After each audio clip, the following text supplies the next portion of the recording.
dude, so I'm trying to beat all the PlayStation 2 games ever made. That's 4,218 games. How do I beat all of them? I'd actually like to know myself. And our next game is the Sonic Mega Collection Plus, which includes 13 games at the start, as well as a few more question mark games after you unlock them.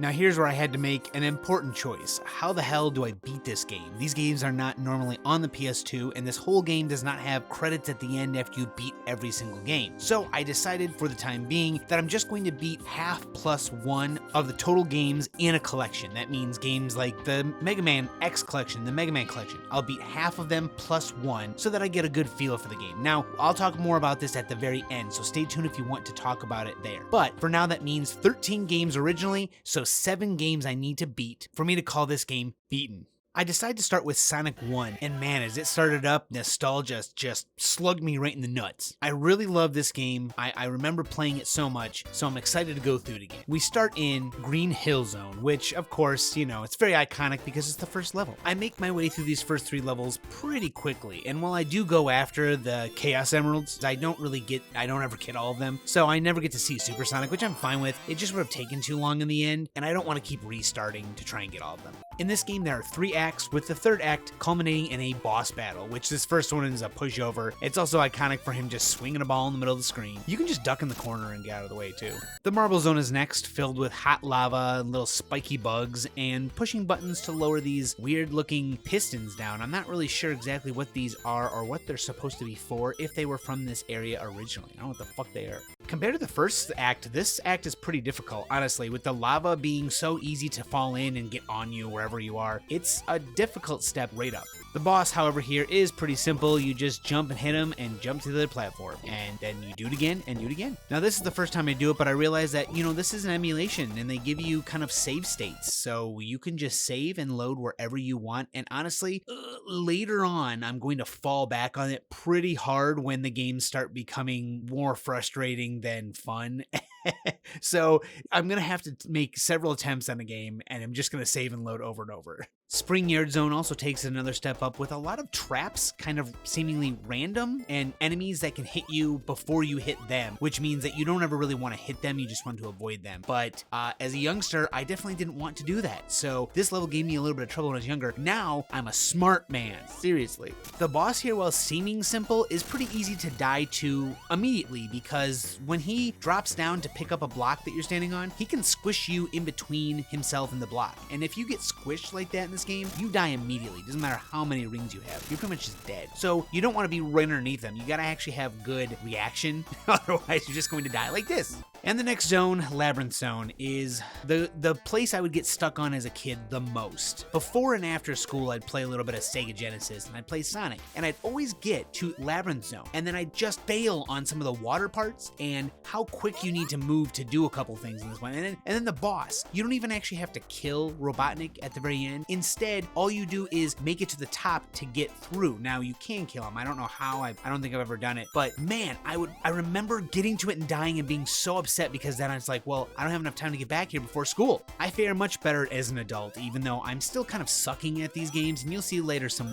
real hard Sega sucking. As for now, I actually make it to the top unharmed somehow through all of these ridiculous little, look at how you have to make it up here. It's very perfect almost. Yes, you have a little bit of leeway, but damn, in this early of a game when I was younger, when kids were younger getting this is what they had to deal with. Next is Starlight Zone, and man, I don't know if I've said enough about the music already, but the music is great. I love this song, man. 24/7, pretty much all the time now. I just whistle Sonic and Mega Man songs and Zelda songs all back from when I was a kid. These songs are just awesome, and you know what? Number 1 doesn't even have the best songs in my opinion. I think number 2 and 3 have the best songs, so saying that on this one they're just so good. But this one, I remember getting to this one so excited when you beat Labyrinth Zone, like, oh, crap, you have like 1 life, and you have almost no time to do it now. They're like, oh, well, I didn't realize school was this soon. You're trying to beat it. Anyway, Starlight Zone is kind of difficult, and even as an adult, it's difficult. So I definitely use save and load a couple times. You see, some sections are just so full of enemies that can hit you before before, again, you hit them, especially those little bomb fuckers. I hate them. But when you get to the boss, it's actually a pretty fun boss mechanic. Robotnik will shoot down these explosive spiky bombs, and you're on these 3 levers, and you can bounce them up and down. And it's great. That's how you can hit him. I mean, you can jump into him as well if you can reach him, but the big thing is knocking those up into him. That's kind of fun. The next zone is Scrap Brain Zone, and thank God if I ever made it here when I was younger. It was so cool to get here. However, I don't really like this level. It has too many, just annoying things like these spinning platforms. It's got electricity, it's got fire, it's got annoying buttons with things to jump up. I mean, it's alright, but if I had to pick the worst level, I'd say it was this one. And on the third act, you're actually back in the Labyrinth, it's just gray instead of yellow. Now, if I didn't say this before, when you're in water, you actually have a time limit before you run out of air. The only way to get air is to find these little bubble spots where a big bubble will come up. You jump into it for air, and you say, Papa, because, I don't know, maybe the bubble's your dad. I'm not sure. But it's difficult, and that's what makes these underwater sections so difficult. And especially the little jingle that plays when you're drowning. It's kind of terrifying, and it's like this internal terror, because I remember being younger, like, I gotta get to a bubble, listen to that, dude, it's faster and faster, then game over. And you know what, the boss fucking sucks, man. I hate this boss. You've got to have really good reaction time. Not saying that I don't. I play FPS games of the nowadays where you have to have Twitch-like reactions, but dude, this is just silly because, you know, you get squished, you're dead. It doesn't matter how many rings you have, like I said, and you just get to hit him once and then wait and then hope for him to come down, and they also dodge these lightning balls, which sometimes have terrible hitboxes. And this is the last boss. Not a great boss in my opinion, but it's the last boss, and so we've beaten Sonic 1. Next, I jump on over to Sonic 2, which is by far my favorite Sonic game. Probably because I spent the most time playing it, as well as because Tails is a playable second character that someone can plug a joystick in and actually play. My sister would come play, and it's the perfect one for a little sibling, or just anyone who may be new to gaming. It's perfect. Listen to this. Tails follows Sonic, and the camera follows Sonic, so Tails can get lost. The thing is that no matter where Tails goes, he will end up back on the screen. That means anytime you die, it doesn't count as a death, you just eventually come back, and you can help kill things and take damage so that the main player can go through. Now, I know that doesn't feel as two-player-ish as some of the games, but I mean, honestly, like back then, that was what you were doing. You're having like a sibling play, and it's the perfect one. You don't lose the game when they die, and they can really actually help. The first set of stages, Emerald Hill Zone, and now right away you get to tell that there's only 2 zones per area. Zone 2 culminates in the boss battle now, although there is a Zone 3 somewhere. But yeah, they decided to add more varied levels, then have 3 for each zone. Thought it'd be more fun, and honestly, that's why it's also one of my favorites, because there's so many cool levels, and I really enjoy playing almost all of them. The boss is a breeze, and we move on to the Chemical Plant Zone. And let me just start by saying, the music has already been fantastic. Both Emerald Hill Zone and the boss battle music. Now Chemical Plant comes in, and this is an interesting level, especially for a second level, because it can be pretty difficult. It has water sections that aren't actually mandatory. You can kind of go up above and take a different path, which means that there are several paths to take. If you screw up and go too far down, well, now you're stuck in the water path. You've got to go through the water, but you can go up higher as long as you're careful. But again, the water is difficult, man. They really drip feed you those bubbles to get air with. It's crazy. It is a great level though, a set of levels, and even the boss isn't too bad. I'll also mention that this is my favorite set of bonus levels in any of the Sonic games. I really like this little half tube that you run through. You can get rings, dodge things. You can even run up the walls and flip over the top like some action movie thing, which is really cool. And they do put rings up there eventually in some of those bonus stages. It's just a really fun, the music is great too, man. The music is so good. Everyone in this game. Our next set of stages is the Aquatic Ruin Zone, and honestly, this zone is very pretty. I think it's just the complex colors. Like, there's lots of blues, there's even browns, yellows, and grays, but then the blues and greens are very bright and all over the place. Like, the water against the background makes it a lighter color, and then the water itself is just like this different shade. It's like a very pleasant looking shade of water. I don't know why, but there are water sections, so they are a little difficult, as long as you don't go down though. You don't have to go in some of these water sections here either. You can take a higher path and then get shot by these little arrows coming out of these pillars. The boss is cool. He hits these pillars and they shoot arrows out, and you jump on the arrows to reach him, and you just don't get hit by the arrows. He's not too bad. Our next zone is Casino Nights, and this is one of my favorite zones because it's very bright colors against a dark background. You are pretty much in a pinball machine all over the place. There's pinball flippers, there's bouncers, there's places to land to get bonuses, and you can even get hurt from it. You get jackpots, you get all these rings, so you can get like a bunch of extra lives here if you're looking to stock up so you can beat the rest of the game. And it's really not that hard of an area. It's more just like sightseeing and doing these little bumper jumps over everything and getting flung around the level, and it's pretty cool. Now the boss isn't the greatest. I think he's a little annoying because you gotta hit him from the top, and spinning around off of these pinball things, you didn't really have to use them for anything specific before. It was mostly just having fun. Now that you actually have to use them to fight the boss, it's kind of hard. You don't really have a good aim of it all the time, and even being off just a tiny bit will make you hit like a hitbox from the bottom and kill you instantly. Our next zone, Hilltop, is actually, I love the music of it, and it's kind of pretty colors as well. It's an interesting level, although it goes by really fast. It didn't take me very long. This one's a little bit of an easier one for a mid-game one. I thought it'd be harder, but I mean, I'm having fun, so it's okay. And the boss, he isn't too bad. I mean, it took me only one death to get him. The next set of zones is the Mystic Cave zones, one that I really like the music to again, and this zone isn't too hard either. I like the theme, the aesthetic, and honestly, the only annoying part were the lightning bugs that you just can't hit before they go off. There's very few times you can, so I just usually avoid them, but it's more of like a puzzler on the platforming side, and the boss isn't too hard. I almost die, but I make it through. The next set of zones is the Oil Ocean, which is a very weird one. It's full of enormous amounts of oil. I mean, is this supposed to reflect back on our society in some way? I'm sure it does, but I don't have the time to think about it. Anyway, this is a very odd set of levels. The very bottom of the level, which usually ends in a bottomless pit, is now actually oil that you can jump out of eventually. It's not like water where you're gonna lose your breath because, well, if you go too far down, you just die. There is a kill screen below the oil. However, I mean, as long as you're slamming on the jump button, you'll never hit it. So this level is not as hard because of that, but it is a little harder because some of the enemies that you fight do make it difficult, and some of the platforming is a little difficult. There's these fans that blow you around, and there's these weird platforms that you ride. Otherwise, it's not too terribly hard, especially falling into oil. It really just sets you back some time. The boss isn't too bad. It's just kind of let him do his thing for a minute, and then when he surfaces from the oil, smack him a bunch until you get back to him again after you wait for him to attack. The next zone is Metropolis Zone, and this one starts to actually ramp up in difficulty, mostly because there's a lot of things that can kill you very quick, and sometimes you don't really have a way to avoid them unless you've pre-planned, like, okay, I gotta jump over this and land here, or I've gotta roll under these spikes. So it's a tough one.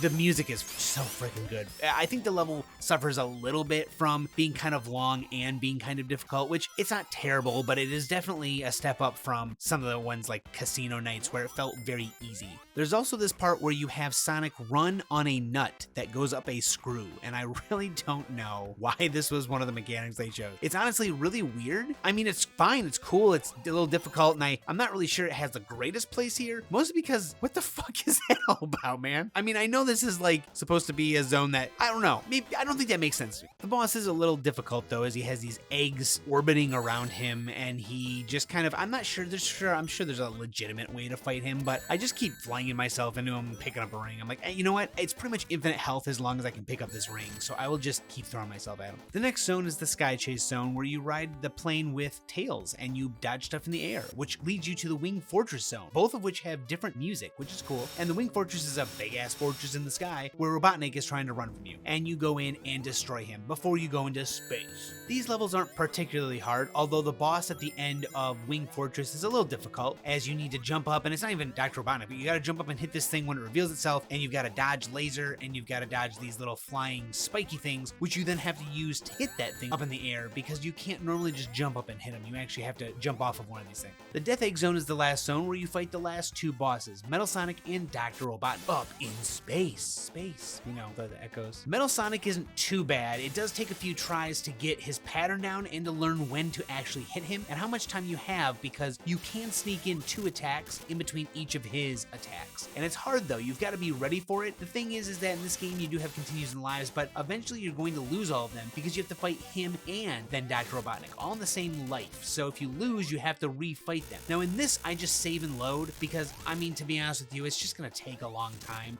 It's going to be the same thing, I just will eventually get there, but saving and loading is much quicker. Maybe people don't like that. I mean, it's available to me, and this isn't actually a PS2 game, so I'm going to use it, especially in this part, because the last boss is pretty difficult. It's hard to tell when you're going to hit the spikes on his hands and when you're not going to, and his pattern isn't too bad, but it's definitely surprising when you finally get there and you see him bend forward and then just punch with his fist, and you're like, god damn, I didn't know, and you don't know how it's going to go. You got to kind of jump quickly and get out of the way. You got to know where to jump, because these fists with spikes will just destroy your ass. Well, I still beat his ass, and honestly, I remember the excitement I had when I first beat this boss when I was younger.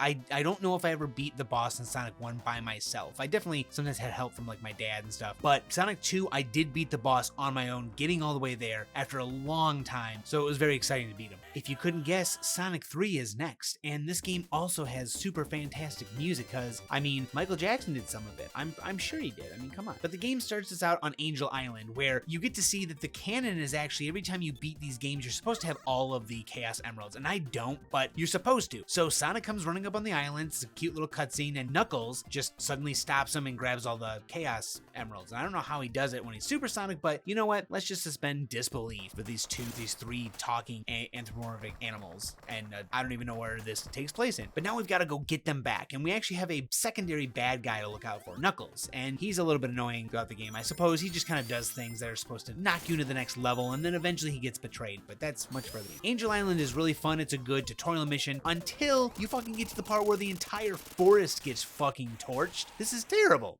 I make my way to the boss, and honestly, Tails does most of the heavy work here. I hit him a couple times. Tails gets in there with this awesome combo. Look at this. And it doesn't matter, because if he falls down, doesn't matter if he dies. It just doesn't matter. Knuckles knocks us down into the next zone, which I believe people have argued over before. Is it Hydrocity or Hydrocity? I mean, you know, it makes sense that it would be a Hydro City, but is it Hydrocity? I don't know. I feel like there's room to say that it's either one or the other. In this zone, you can see that it really steps up its interactivity with the environment and all the cool things that happen. Like, it's a step up from Sonic 2, way higher than Sonic 1, but it just feels more alive. Look at this part where you're grabbing onto these poles, letting go to go to the next pole, and then you get shot out of a wall into another area with some water. It's just really cool. There's a lot to interact with. Each zone now has a mid-boss after Act 1, which is kind of cool. You know, it adds an extra element of, oh, there's another little boss, and it's got its own little personality to go along with it. You know, it's usually Dr. Robotnik, and he's got some scheme with his little flying machine, but this is completely different. They can do whatever they want with these mid-bosses, and usually they're pretty cool. They're not too hard, but they're still fun. As I make my way through the rest of the level, which really isn't too difficult, even though there's a lot of water. The boss isn't too hard. You just kind of jump up all this water that he twirls around, and it's a decent battle. As we do a cool transition to the next level, Marble Garden, we get to see this cool set piece with these high-rise areas that I'm not really sure what they are, but they're pretty neat. And the mechanics in this one are okay. This is actually a pretty decent difficulty jump, because the last one, while it was slightly difficult, this one is just hard in general. There's a lot of weird slopes and enemies placed in odd places, and you can also get crushed in a couple places. And the boss is kind of cool though. Tails lets you hold on to him as he flies you around, and you jump and you hit Robotnik, and he like goes in the background and then does some shit to you. This leads us to my probably favorite set of levels, the Carnival Night Zone, both because it's another version of Casino Nights where there's this bright neon type colors and these flashy backgrounds, and they're sometimes dark, but the music is just so good. This is probably my favorite song in all of Sonic. It's just a cool song. The one big annoying thing for me here was I forgot about this. I don't know why I forgot, but it's easy to forget. When you stand on these cylinders that go up and down, you actually just need to press up and down to get the cylinder to go faster each way, because it kind of slingshots and you can give it some momentum, and so you can get it to go up and down really fast. It feels like it's a mechanic that you either run or jump on, because that's usually what you do. I didn't realize pressing up and down. I forgot even from my youth, you know, like this should have been something I remember, but no, it's less intuitive suddenly, because there's nothing else that you're pressing up and down to do. So it's not terrible, but I wish there was an easier way for them to have done it, like just jumping. The boss isn't too bad. He's kind of like the water boss where he swirls the water around. This guy just kind of zaps you in with this electricity around this ball, and the only time you can hit him is when he comes down to pick the ball up. You jump on his head, you pretty much only got the one time, because the second time you hit him, you're probably gonna get hit. So other than that, that's all he does. The next zone, Ice Cap, has great music too. This one definitely would be, you know, second place easy. It's just great music. But this level's pretty cool too. There's a lot of ice, and I always like the snow aesthetic in video games. They always do a cool job portraying snow and ice, and sometimes they just do a really good job on shading, and I like it when mechanics take place in the ice and snow. It's just kind of cool. You start the level by snowboarding, but then you end the level flinging yourself down ice slopes, and there's one part where you just go in a loop. You literally go in a loop until you figure out, oh, I've got to jump off of these ice ramps and then land somewhere specific to get further in the level. Otherwise, you'll just keep going and going. So you just gotta kind of time your jump right. The boss here is very easy, and an odd choice for this area. They could have used anything. Instead, it's just like this gas comes out of areas, and honestly, you can hit him pretty quickly and just follow him around, and it takes seconds. He's really not that hard. The next zone is Launch Base Zone, and it's not too hard of a zone to go through. You've got these cool spinning capsules, you've got these platforms that spin around and sometimes break off, you've got these laser doors, you've also got a couple underwater sections. Knuckles at one point throws a bomb into the area you're in and blows stuff up, so that's really nice of him. But then later, as you beat the last boss, he does get betrayed, so it's alright, too bad for him. But the last boss isn't too hard in this stage. He just opens this little platform where 2 cannonballs fly out, and you just gotta dodge them, jump up to hit him. It's pretty simple, but then we do actually have a 2-phase last boss here.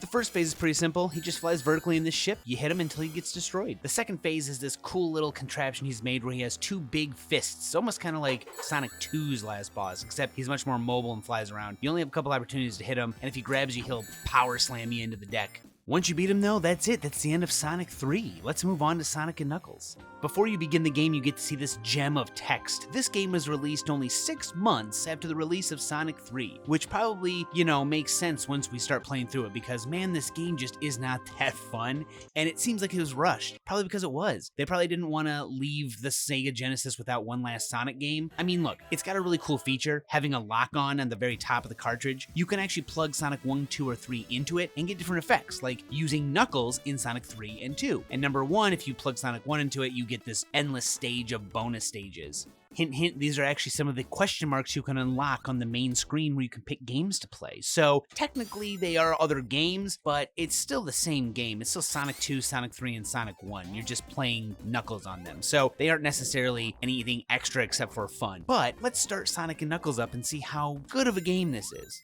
For a first stage, this is actually a good one. Mushroom Hill Zone, which follows the hill tradition, is actually still fun. It's pretty well made. It's a tutorial mission like any other one, and it shows you the difference between Sonic and Knuckles, which Knuckles can climb up walls and Sonic can't, so you can see other parts of the level with Knuckles, which is pretty cool. The stage slowly turns seasons as you go through the forest, which is really cool, and the last boss isn't very hard, but again, this is a first set of levels. They're usually supposed to be easier. So what's the next set? The next zone is Flying Battery Zone, and honestly, this one kind of sucks because you have to do a lot of waiting around, and this is supposed to be a game about speed. Man, you have to wait for everything. You have to wait for these things to snake through the little tunnels. You have to wait for this to bounce you up. You have to wait for platforms. You have to wait for this. You have to wait for that. It's just kind of weird.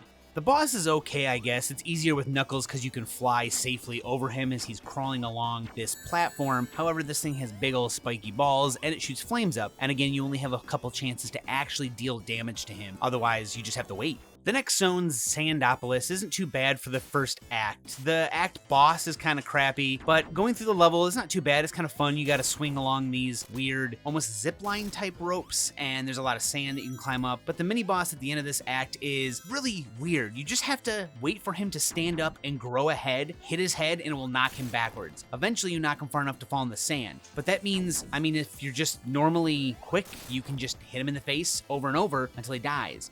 There's just nothing else to do. He's not challenging, he's not necessarily hard, and it takes a while to knock him back in the sand, and it's just not that fun. But then Act 2 of Sandopolis blows, because this is the first time I've ever reached the time limit in a stage. I forgot there was a time limit, 10-minute time limit. So it's weird that I reached that with this game being something about speed. It's because there are a couple of sections that take a second to get through, because this is not about speed. You need to move slowly so you don't kill yourself, and so you know where to go, as well as you're also being chased by these ghosts. So the entire Act 2, you're being chased by ghosts. The only way to stop them is to turn on a set of lights by pulling this lever down from the ceiling. So you have to make sure that while you're going through and watching where the sand is, and sometimes sand piles up from the ground up, squishing you if you don't pay attention, you also have to watch for the lights. So it's a difficult stage where you have to move slower in areas to make sure you don't die. The boss at the end is a pushover. You wait for him to punch his right arm, then his left. You jump on his left, hit him in the face, and then hit him in the face again. Over and over. I don't think I got hurt once. The next zone is pretty miserable, Lava Reef Zone, and there's just a lot of stopping and getting hit by pitfalls and traps and things all over. You really can't move fast in this zone whatsoever, so it takes a long time to get through again. The second act of Lava Reef isn't too terrible, I guess. You still gotta move slow, and there's a lot of traps again. Fire that you have to avoid. You also have these little clouds that once they get on you, you have to duck and rev up your roll to get rid of, and you just got a lot of platforms kind of trying to squish you in places. So you've gotta time your jumps and your movement. But at the end, you run into Hidden Palace Zone, which then leads you into the last set of bosses. The last boss is not even Robotnik this time. It is Metal Sonic, whose first phase begins with a set of patterns that you have to avoid him going around the screen, and it's not too hard to hit him. The problem is, of course, that you have to learn the patterns, and if you don't have enough lives and continues, you're not going to make it, or you have to have them memorized from the last time played. Once you do, though, he's pretty simple. Just make sure he's facing you, because his spikes on the back of him are actually spikes, not just, fur. Once you beat his first phase, his second phase, he uses the Chaos Emerald, or the Master Emerald, I think it is, to power himself up. He sometimes swoops down and loses power. That's when you can hit him. Otherwise, dodge everything, and he just goes down, and that's it. Sonic & Knuckles is over. For the next game, I decided to go to the Game Gear, and the last 3 games are all on the Game Gear. And let me tell you what, the Game Gear games, at least some of them, are pretty abysmal. And these ones don't take very long, and honestly, it's the Game Gear. It's an old handheld, so it's not going to. The first one I play is Sonic Labyrinth, which completely defeats the friggin' purpose of Sonic. He can't even run or jump. All he can do is spin dash, and it's kind of like pinball, but it's not. It's a labyrinth. It looks kind of like Sonic 3D Blast, with this isometric perspective, and you hold down the button to spin dash to move Sonic. Otherwise, he moves at a snail's pace by walking. It's really weird. You have lives, you have rings, and you have a time limit that is very, very short, and the only way to increase the time limit is to kill enemies or pick up keys, which are now in the game. The only way to beat a level is to pick up all 3 keys and then get to the goal, where then you go to the next level. And some of the stages are 20 to 30 seconds. Some of them are a little bit longer only because they're jarring, like the very last set of stages. Going through each door puts you somewhere else that it's just really hard to visualize where you're going to go next. The bosses are all super simple. You just slam yourself into them over and over. I pretty much just hold the button down until I'm going as fast as I can and bounce around and smash into them over and over, because you really can't get hurt too often. The last boss does take a little bit more than just holding the button down. You gotta time it, but otherwise it is still really easy. So once you play this, it took me maybe an hour at most, and that was because it just did. It was an hour of sitting here sighing, why can't I run fast like Sonic games are supposed to? The next game I play is Sonic Blast, and this one is pretty embarrassing looking. Maybe that is mean to say, but Sonic's model looks terrible. The screen is super, super zoomed in. His animations are terrible. Although, this is the one game that finally encapsulates the actual amount of speed you think Sonic should do. See, the game is really not that hard up until a certain point. You can just run forward and jump with pretty much no care, and you can make it to the end of the level very easy. And the bosses are a little tough only because you have very little screen space. There's no screen space. So you just have to hit him on the front of his windshield. But yeah, you can just run as fast as you can forward until you get to a certain level. Blue Marine Zone really slows you down by making you have a small level that's connected with all of these different pipes that shoot you out randomly. You've got to find the right pipe. And honestly, it's so hard because some of the pipes shoot you and send you flying. Some of them go nowhere helpful. Some of them lead back around the level. So you just have to go through every single pipe you can find and hope you can find the right one to advance forward. And then you have to also move up and down the level in this very weird way. You have breath in this game, which kind of sucks. Now, when you go through a tunnel, when you go through a tube, you actually get breath back, so you don't have to worry too much because there aren't very many bubbles around. But let me tell you what, once you get to the part where you're moving up the screen and down the screen and you're not really sure where to go, I mean, if there's no tubes to go in, you're not going to have any breath and there's very few bubbles. Like I said, it's just a really slowed down weird level, and I hate this. Hate it. The last level is a slight bit better, but there are several sections where there's black background and a wall of spikes chasing you with enemies in front of you, and if you mess up even once, you're going to hit an enemy and then hit the spike wall and die, or hit the spike wall, then hit an enemy and die, and if you slow down, the spike wall will catch you, and then it will just push you along until you are not invincible from being hit recently, and then die again. So it's really weird. You have to know what you're about to do, and then the screen makes this weird jerking motion to let you know the spike wall is on its way to you. You don't actually know when it is until it does that. You have to be very, very prepared, like getting ready to do your spin dash. That way when it does it, you can just zip forward and miss the spike wall. The last boss is a little annoying. You pretty much only run left and right on this wheel to move a little platform to block his attacks and make them bounce back to him. If you miss, you must jump at the right time or it will hit you. That is it. There's no moving around the stage. There's no dodging really except for the jump, and you just have to kind of guess where he's gonna go next and then move the wheel appropriately. Sometimes you can't make it because you have no time. Sometimes he shoots the same spot 7 times in a row. Who knows? But it's a really boring fight, and I really don't like it. This game sucked. The last game I play is Sonic Chaos, which is also for the Game Gear, and this one is just terrible too, man. Like, it's okay at points, but this is a handheld game for kids, and it's playing like an arcade game trying to swallow your quarters. Seriously, the hitboxes in this are terrible. The level structure isn't really that great. There's too many enemies in places that really suck. Like, yeah, you get more screen space in this one. It's much better looking, but it doesn't feel that great. It doesn't feel like a good Sonic game. And the bosses are horrible, man. They take up a lot of the screen. Their attacks take up a lot of the screen, have bad hitboxes, and you really have to place yourself perfectly to hit the boss sometimes. The last boss is one of the worst last bosses I've ever fought. This guy is just so ridiculously unfun. Look at the screen space you have to work with and where you actually need to be to hit him. It's just so, I don't know how to describe it, man. It makes me feel like they didn't really take the time to test it. He only has the two attacks, a shooting forward attack and an attack that bounces around the screen. The problem is the attack that bounces around the screen has very little space for you to actually avoid it. So what you want to do is you want to bounce on the very front of his little vehicle to deal damage and make him shoot forward so you don't have to try and dodge it, because you don't know when he's going to do it. And when he does, you don't have time to get out of the way. You have to just hope that you're out of the way in the first place. So I used the save and load so many times on this one. I don't know how as a kid on the Sega Game Gear you're supposed to fight this guy, man. I guarantee you there's a lot of kids who are stuck on something like this for ages. Yes, you can do it. I'm not saying it's impossible, but it's not fun. It's not challenging. It's just annoying. There's like nowhere to go. There's nothing to do. He kills you so quick sometimes. And then the phase after this is really just annoying. He just kind of flies quickly across the screen. You've got to time your jump right to hit him. And again, this one can kill you in an instant too. So it's just kind of weird. These bosses are terrible, man. Well, I beat 7 games of the 13 originally available on the collection, and that's going to be good for me. Honestly, I had some of my nostalgia ruined, actually a decent amount. I liked Sonic 1 and 2, and most of 3, and Sonic & Knuckles sucked, and then the rest of the Game Gear stuff sucked. Part of it is that it doesn't feel fun when you have to slow down as Sonic. It just feels weird. Like, yeah, I remember the game being played this way, but it's supposed to be speedy, so it's weird. As an adult, I'm like, yeah, why am I not running around very fast all the time and doing things that might make sense when you're running fast? Instead, I'm stopping a lot and waiting, and it's weird. This is a platforming game, and it's slight puzzle.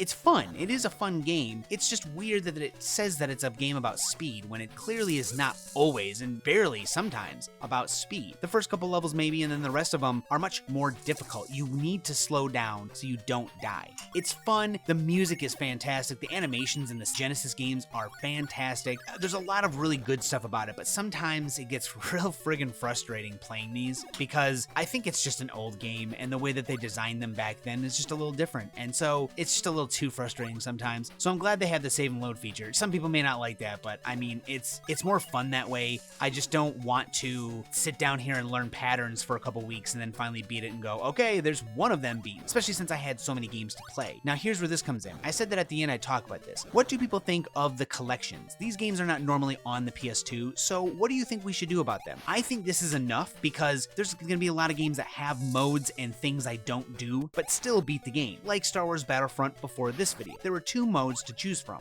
Do I have to beat everything? Well, I'm not 100% completing this game. I'm just beating a game, so I didn't do one of those modes. This is technically the same thing, where I'm choosing to do less, but still technically beating the game. And there's going to be, like I said, a lot of games like that. So do you think a collection should be beaten entirely, especially even the secret games, because those have to be unlocked in the first place? Those don't feel like they'd be necessary, but hey, let's just talk about this. Do you think that I should beat every game in the collection, every game that originally begins in the collection, excluding the secret games? Or what do you think? Is this half plus one fine, where I get to see a lot of the old games and I get to kind of pick and choose, especially since these games aren't actually PS2 games? And like I said, there isn't really a technical end. Yes, obviously beating all the games would mean that it's over, but is that 100%ing the game? You know, it's kind of hard to say. These are all separate games. So the Genesis versions of these games are kind of long, and that's why it took me a long time to do this video. So what do you think? You can leave a comment if you want, but let's go on to the guessing game. All right, here's the next game, everyone, that we're going to play. Number 24. We're getting close to 25, and I got a good one set for 25. We'll still do the guessing game, don't worry, but I got a good one for 25. So 24, what game is this? This one might be kind of hard. In fact, the image I'm gonna have trouble with this image here because this is not like a super well-known game. Maybe a lot of people know of the the original games. Ooh, there's a hint. But this one is much less known. In fact, I didn't even realize these were on the PS2 until I saw it and said, I gotta have that. But how did you like the Sonic video, everyone? I took a little while. We all got sick and we were out for several days, and that was tough. And I also, during this video, I'm sure you can hear shaking and cute little baby coos in the background because my 5-month-old really wanted to sit in her bouncer and bounce, and she didn't want to sleep during the time I've been recording this. You can probably still hear it now. She just doesn't want to sleep. She just wants to bounce and play. So I have her sitting right next to me, and sometimes she looks up at me and gets a big old smile, and I'm like, all right, well, play for a second. So it's a lot of fun, but you'll hear her in the background. There's nothing I can do about that. It sounds like background noise anyway. So thank you all for watching. I really appreciate it. This is a little bit of a longer video. I thought I'd go back to maybe doing it a little bit more how I'd done before, where it's exactly my playthrough of the game all the way through, and then just kind of, harping on the game or saying nice things about the game, depending on. So I'll see you all for the next video. Later.